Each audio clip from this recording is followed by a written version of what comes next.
तेरा जो मुझ पे कोई राज फाश हो गया था, यही सबब था कि दिल पाश पाश हो गया था।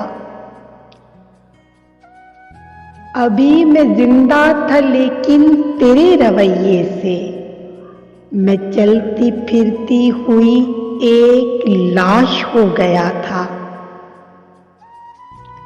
वो रूठती तो न थी हमसे बेसबब, लेकिन ये सानहा भी बड़ा दिल खराश हो गया था। खबर है तू भी नए दौर की हसीना थी, शरीफ ज़ादे का दिल बदमाश हो गया था। फटी नहीं थी ज़मीं तेरे छोड़ जाने से, मैं इस जहाने अदम से नाराश हो गया था।